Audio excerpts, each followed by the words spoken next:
Concept है electric flux का। क्या होता है इलेक्ट्रिक फ्लक्स? इलेक्ट्रिक फ्लक्स जो होता है उसका formula E dot D S integration आप बेसिक करते हो, बट एक्चुअल में इलेक्ट्रिक फ्लक्स होता है number of electric lines passing normally through a given surface area. अगर आपके पास कोई गिवन सरफेस एरिया है, इसमें जितनी भी लाइनें 90 डिग्री एंगल बनाकर निकल गई, 90 डिग्री एंगल बनाकर निकल गई, वही फ्लक्स कहलाएगा। जो इस पे 90 डिग्री एंगल बनाकर नहीं निकली वो फ्लक्स नहीं है। लॉजिक क्लियर है? अगर मेरे पास दो डायग्राम है, मैं दो डायग्राम बना रहा हूं, एक ये डायग्राम है, एक ऐसे, एक ऐसे।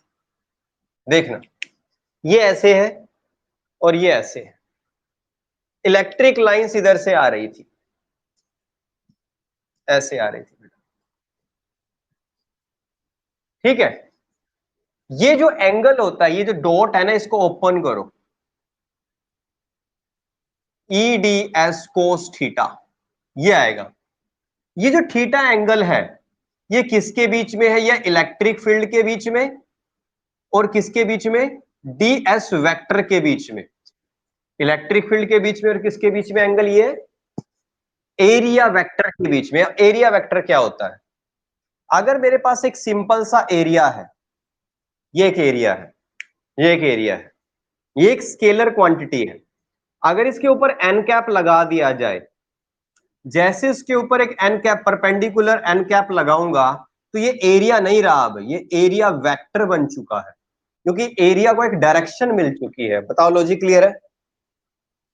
अगर ये एरिया है तो ये एरिया वेक्टर बन चुका है, क्योंकि अब इस पे एक डायरेक्शन आ गई एन कैप, तो ये एरिया वेक्टर की डायरेक्शन है। जो ये एंगल की बात आप कर रहे हो, ये इलेक्ट्रिक फील्ड और इस वाले एन कैप के साथ है, क्योंकि जो एन कैप की डायरेक्शन होती है वही डी एस वेक्टर की भी डायरेक्शन होती है। ये अभी वेक्टर था, सिंपल एरिया था, ये वेक्टर बन चुका है। मतलब डीएस वेक्टर हो जाएगा अगर डीएस के साथ एन कैप लगा दोगे, मतलब उसे डायरेक्शन दे दोगे, ठीक है। अब मुझे बताओ, ये एरिया ऐसे है, इलेक्ट्रिक फील्ड इधर है, इसका एन कैप इधर होगा नॉर्मली ऐसे, इस डायरेक्शन में, तो इसका एन कैप इधर है। बताओगे दोनों में कितने डिग्री का एंगल है? एन कैप और ई में 0 डिग्री। और जब एंगल 0 डिग्री होगा, कोस जीरो कितना हो जाएगा? 1। तो ये मैक्सिमम वैल्यू हो जाएगी, मैक्सिमम इलेक्ट्रिक फील्ड आएगा, मतलब सारी लाइनें 90 डिग्री पास होके जा रही हैं। अब 90 डिग्री किससे? प्लेन से। पैरेलल किसके? एन वेक्टर के। ये चीज पजल मत होना।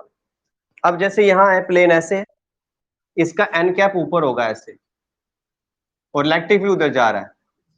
बताओगे दोनों में कितने डिग्री का एंगल है? अब देखो, ऐसे जा रही है लाइनें, इसको टच करके जा रही हैं, तो क्या इसमें से 90 डिग्री पास करके जा रही हैं? ये लाइनें ऐसे जा रही हैं टच करके, क्या ये फ्लक्स कहलाएगा?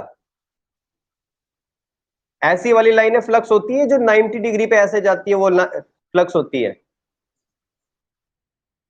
जो लाइनें सीधी टच करके जाएंगी वो फ्लक्स थोड़ी होगा, जो इसको पास करके चली जाएंगी नॉर्मली वही फ्लक्स होगा। तो अभी ये सारी लाइनें इसको टच करते हुए जा रही हैं, तो फ्लक्स कितना होगा? 0। कैसे? फॉर्मूला के अकॉर्डिंग। एंगल कितना बोला? 90। कोस 90 बताओ कितना होगा? कोस 90 0। बताओ, लॉजिक क्लियर है? ओके, क्वेश्चन है, a square surface of side L metre in the plane of the paper is placed in uniform electric field E, unit दे रखी है, acting along the same plane at an angle theta। देखो, ये जो area है इसका plane वही है जो बोर्ड का प्लेन है, मतलब बोर्ड के ऊपर बनाया है। लॉजिक क्लियर है? इलेक्ट्रिक फील्ड भी इसी प्लेन में से जा रहा है, भले ही वो एक एंगल के थ्रू जा रहा है, तो वो पूछ रहा है इसमें से कितना फ्लक्स जाएगा। बेटा क्या इस प्लेन पे ये वाली लाइनें नॉर्मली पास होके जा रही है, सिर्फ टच करके जा रही है? जब टच करके जा रही है इसका एन कैप तो बाहर होगा, और इलेक्ट्रिक फील्ड के बीच में दोनों 90 डिग्री हो जाएंगे, और कोस 90 हो जाएगा, तो फ्लक्स कितना हो जाएगा? जीरो हो जाएगा, तो कोई फ्लक्स नहीं जाएगा। तो ऑप्शन चेक कर लो, इसमें दे रखा है, लास्ट ऑप्शन दे रखा है जीरो। क्लियर हो गया? अच्छा, नेक्स्ट एक और क्वेश्चन देख लो। एक और क्वेश्चन है कि ऐसे स्क्वायर दे दिया है, इसकी साइड भी वो क्या कह रहा है, एल साइड कह रहा है। वो electric field also in the plane of paper, field भी पेपर के प्लेन में है, बट वो आधे हिस्से से पास हो रहा है, इसमें से। वो पूछ रहा है बताओ अब फ्लक्स कितना है, कि आधे एरिया में से जा रहा है, क्या चीज? हाँ, क्योंकि प्लेन तो अब भी दोनों के बराबर है। जब तक वो प्लेन सेम कहता रहेगा तब तक फ्लक्स कितना रहेगा? जीरो ही रहेगा। हाँ जी, बताओ, लॉजिक क्लियर है? Gauss's theorem. गोस थ्योरम क्या कहती है? वैसे हमें पता है जो फ्लक्स होता है फाई, वो होता है E dot D S integration, मतलब इलेक्ट्रिक फील्ड और एरिया दोनों की डॉट प्रोडक्ट कर दो, या सिंपली एरिया को, आप एरिया को इलेक्ट्रिक फील्ड से मल्टीप्लाई कर दो, तो आपका फ्लक्स निकल आता है। बट एरिया कौन सा? जो इलेक्ट्रिक फील्ड के नॉर्मल है, वो एरिया चाहिए, तभी फ्लक्स निकलेगा। अगर ये कम ज्यादा हुआ तो फ्लक्स चेंज हो जाएगा, उसका एंगल बीच में आ जाएगा। तो यहां पर फ्लक्स का सिंपल सा फॉर्मूला आप पढ़ता हो, E D S cos theta, ये मेरे पास टोटल फ्लक्स है।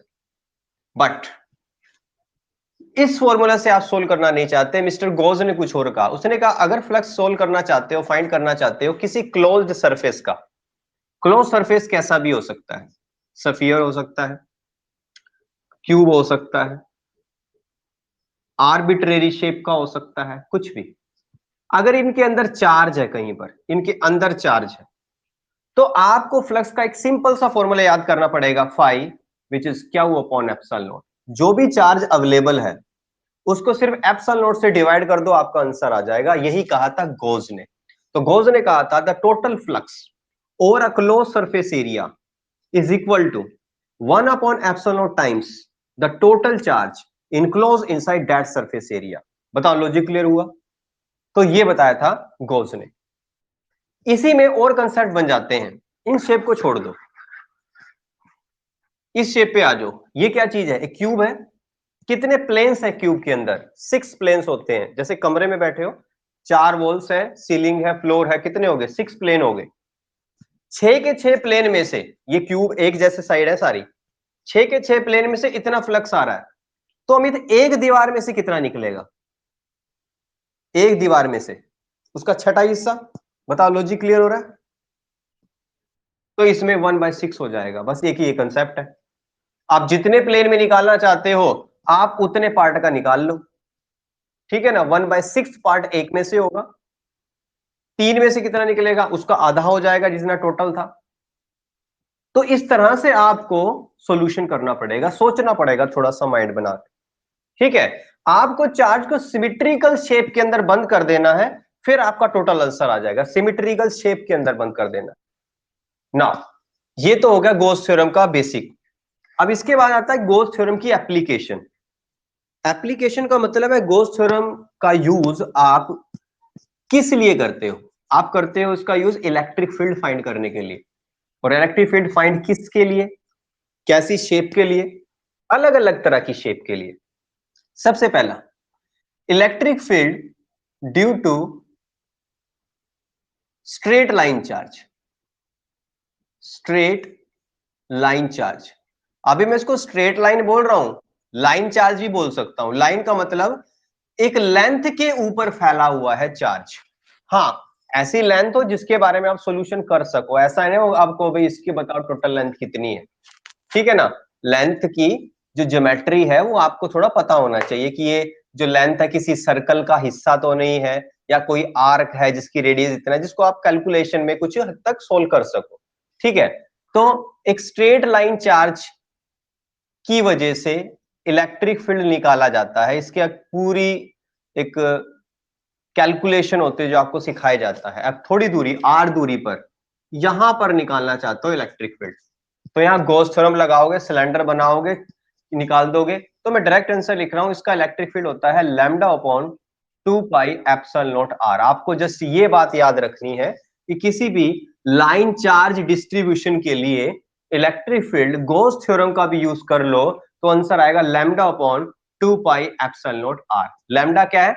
लैम्डा है लीनियर चार्ज डेंसिटी, कितना चार्ज कितनी लेंथ पे फैला है। बताओ पहला केस समझ आया? उसके बाद आपके पास एक आता है electric field due to spherical shell. Spherical shell, अब ये शेल क्या होता है? स्फीयर ही तो शेल होता है, खोखला। मतलब ये शेल है, अंदर खोखला है बाहर खोखला है, मेटल का बना हुआ है। बताओ लॉजिक क्लियर है? अंदर हवा है बाहर हवा है। अगर ये सॉलिड भी होता तो क्या फर्क पड़ता, अंदर तो वैसे भी चार्ज जीरो है। ठीक है, तो इसकी वजह से आपको निकालना है। इसकी जो रेडियस है, मैं से कैपिटल आर मान रहा हूं, इस पे जैसे ही चार्ज दोगे उसके सरफेस पे फैल जाएगा चार्ज, और आप इलेक्ट्रिक फील्ड निकालना चाहते हो इस दूरी पर। किस दूरी पर? मान लो स्मॉल आर दूरी पर, क्योंकि आप हमेशा इलेक्ट्रिक फील्ड स्मॉल आर दूरी पर ही निकालते हो। तो इसका फिर वो मेथड है, गॉसियन सरफेस बनाते हैं, कट करते हैं, गॉस थ्योरम लगाते हैं, सोल्व कर देते हैं। आंसर क्या आता है? मैं आंसर आपको सिखा रहा हूं। आंसर आता है इलेक्ट्रिक फील्ड क्या वो अपॉन एप्सिलॉन नॉट। एक्चुअली इसमें अगर आप चार्ज की फॉर्म में निकालना चाहते हो तो चार्ज की फॉर्म में भी आ जाएगा। अगर आप यहां पर सरफेस चार्ज डेंसिटी सिग्मा जिसे बोलते हैं, सिग्मा चार्ज अपॉन एरिया, उसके फॉर्म में निकालना चाहते हो उसके फॉर्म में भी ये आंसर निकल आएगा। ये आंसर वैसे आएगा sigma upon epsilon naught R square by R square, sorry R square by R square, ये आएगा आपका। अब ये आर कौन सा है, ये आर कौन सा है? ये आर है इसकी रेडियस और ये आर है डिस्टेंस। इसे चार्ज की फॉर्म में देखो, ये है सिग्मा, इसको चार्ज की फॉर्म में भी निकाल सकते हो। इसको चार्ज की फॉर्म में सोल्व करके दिखाऊंगा, अभी रुको। ये है आउटसाइड द स्फीयर, मतलब R is greater than R, मतलब स्मॉल आर स्फीयर के बाहर की बात हो रही है, ये तब के लिए। अच्छा ऑन द स्फीयर हो, ये मैंने निकाला आर ग्रेटर देन आर के लिए, और आर इक्वल टू आर मतलब ऑन द सरफेस हो जाएगा, तो आंसर आएगा सिग्मा अपॉन एप्सिलॉन, क्योंकि आर स्क्वायर एक जैसा हो जाएगा, कैंसिल हो जाएगा, ये आंसर आ जाएगा। अगर आप आर लेस देन आर के लिए निकालना चाहते हो, मतलब इसके अंदर की बात कर रहे हो, बेटा ये क्या चीज है? कंडक्टर। कंडक्टर के अंदर इलेक्ट्रिक फील्ड कितना होता है? जीरो। बता, लॉजिक क्लियर है? आप कहोगे सर मुझे फॉर्मूला याद नहीं रख पाऊंगा मैं। जब बहुत ज्यादा दूरी पर हो, तो बेटा जब बहुत ज्यादा दूरी पर हो ना स्फीयर से, ये वही फॉर्मूला होता है जो पॉइंट चार्ज के लिए होता है। कैसे? सोल्व करके देख लो। ये है charge upon area, charge upon area 4 pi R square, यही है ना एरिया स्फीयर का, 4 पाई कैपिटल आर स्क्वायर, और साथ में नीचे एप्सिलॉन नॉट भी है। बेटा ये आर स्क्वायर है divide by small R square, R square से आर स्क्वायर गया तो आंसर देखना 1 upon 4 pi epsilon naught q by R square. क्या ये फॉर्मूला पढ़ रखा है तुमने पहले? पता चल रहा है ये एक स्फीयर था, ये तो वही आंसर आ गया जो एक सिंगल पॉइंट चार्ज के लिए निकालते हो। क्या चार्ज है आर दूरी पर निकालना है, वही फॉर्मूला याद करना है तुम्हें। तो लॉजिक क्लियर है? आप सीधा भी आंसर ये सोल्व कर सकते हो जब आप आउटसाइड स्फीयर की बात कर रहे हो। दूसरा कंसेप्ट क्लियर हो गया? तीसरे कंसेप्ट पे आ जाता हूं। तीसरा कंसेप्ट है इलेक्ट्रिक फील्ड निकालना एक थिन शीट के लिए। थिन शीट जैसे कागज की शीट है, वैसे मेटल की शीट है, उसके ऊपर चार्ज फैला है, ये शीट है, इस पे चार्ज फैला है मान लो, और आप यहां निकालना चाहते हो पी पॉइंट पर। कुछ भी दूरी हो उससे मुझे मतलब नहीं है, क्योंकि इससे कोई फर्क नहीं पड़ने वाला। चाहे आप जितनी भी दूरी पे निकाल लो उससे कोई फर्क नहीं पड़ता, डिस्टेंस पे डिपेंड ही नहीं करता। तो इसका आंसर आता है सिग्मा अपॉन 2 एप्सिलॉन नॉट। ये डायरेक्ट आंसर याद कर लो, याद कर लोगे, sigma upon 2 epsilon not thin sheet of charge के लिए। ये तीसरी एप्लीकेशन है गॉस थ्योरम की। एक चौथी एप्लीकेशन है, एक के बजाय बेटा दो शीट आ जाए, एक की बजाय दो शीट है। जैसे पैरेलल प्लेट कैपेसिटर होता है ना, दो प्लेट होती है, एक पे प्लस का चार्ज एक पे माइनस का चार्ज होता है। तो इसके अंदर इलेक्ट्रिक फील्ड कितना है, इसके अंदर कितना इलेक्ट्रिक फील्ड है, ये आपको समझना है। ये मैं तभी के लिए कर रहा हूं जब यहां पर प्लस का चार्ज है और यहां माइनस का चार्ज है, उतना ही। तो इसकी प्लस के सिग्मा सरफेस चार्ज डेंसिटी है, इसके माइनस के सिग्मा है। मैं स्पेशल केस पे आ जाता हूं, जर्नल फॉर्मूला सीधा सोल्व कर रहा हूं, मतलब जर्नल फॉर्मूला जो बना के उसको आगे सोल्व कर रहा हूं। इस पे प्लस है, इस पे माइनस है। तो बेटा इस रीजन में यहां पर इसको फर्स्ट बोलते हैं रीजन, इसको सेकंड बोलते हैं, इसको थर्ड बोलते हैं। तो यहां भी इलेक्ट्रिक फील्ड जीरो होता है, यहां भी जीरो होता है, मिडल में होता है सिग्मा अपॉन एप्सिलॉन नॉट। बस इतनी बात याद कर लेना, सिग्मा अपॉन एप्सिलॉन नॉट होता है। हाँ जी, बता दो यहां तक क्लियर है। कहता है what is the flux through a cube of side A if a point charge Q is placed it's one of its corner. बेटा ये क्यूब है, ये क्यूब है, ठीक है। अगर इसके सेंटर पे चार्ज रख देता मैं, इसके सेंटर पे चार्ज रख देता, तो आंसर आता क्या अपॉन एप्सिलॉन नॉट। बात बताओ क्लियर हुई। मगर चार्ज यहां नहीं है, चार्ज है यहां पर एक कॉर्नर पे। अब इसको सिमिट्रिकल बनाने के लिए क्या करोगे, इसके साथ एक ऐसा सा क्यूब और रख दो इधर। बताओ क्लियर हुआ। क्या ये बंद हो गया अंदर? नहीं, एक इसके इस साइड रखा, एक उसके आगे रखोगे, उधर रखोगे, तो टोटल चारों तरफ चार बन गए नीचे, और चार ही क्या रखने पड़ेंगे ऊपर। तो एक कितने कितने हो गए चारों, आठ क्यूब हो गए, आठ क्यूब।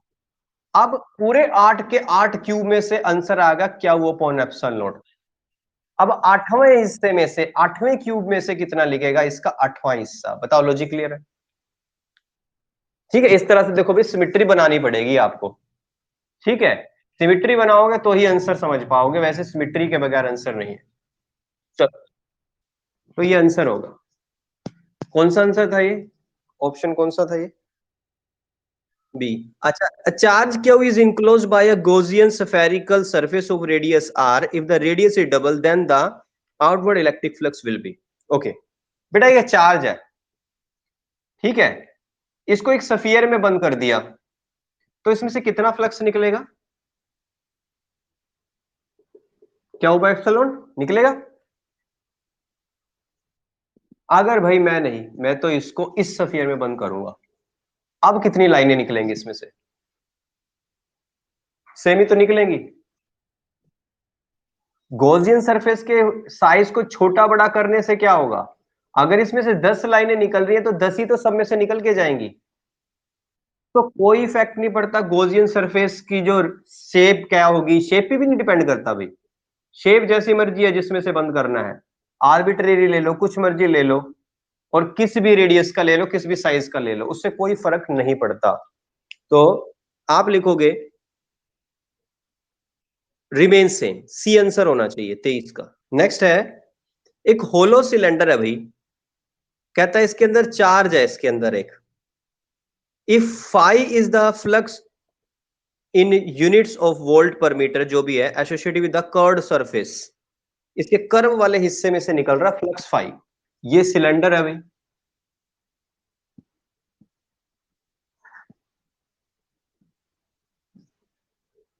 इसके हिस्से कंसीडर कर लेते हैं, ये ए है, ये बी है, और ये सी है।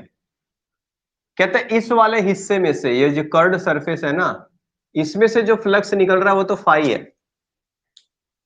वो पूछ रहा है the flux linked with the plane surface A will B.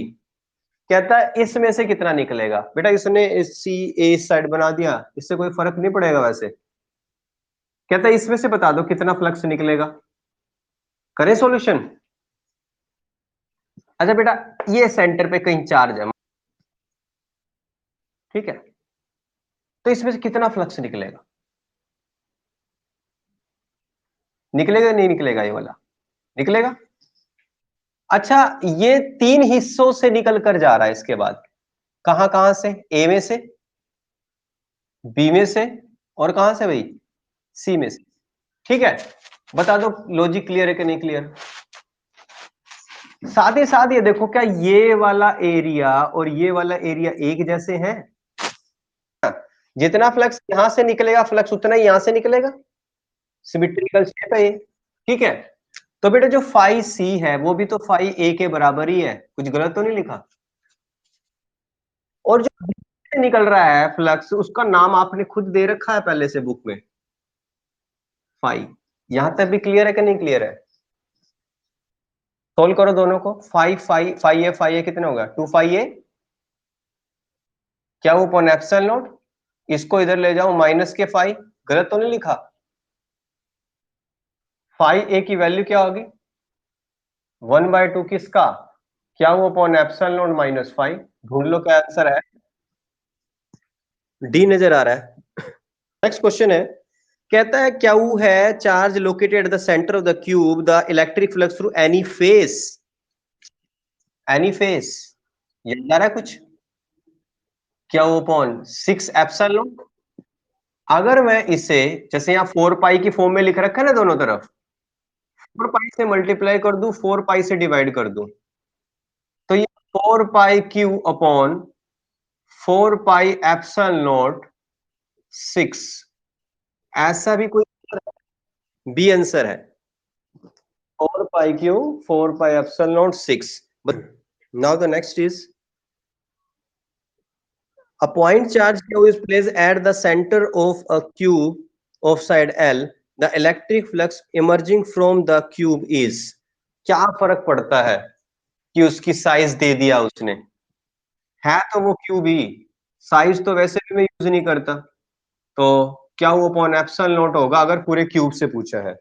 To parallel infinite line charge with linear charge density plus k lambda and minus k lambda placed at the distance of 2r in free space, what is the electric field midway between two line charge? Okay okay. अभी अभी topic किया था एक line charge वाला, ये रही वो line. ठीक है, इससे कुछ आर दूरी पर,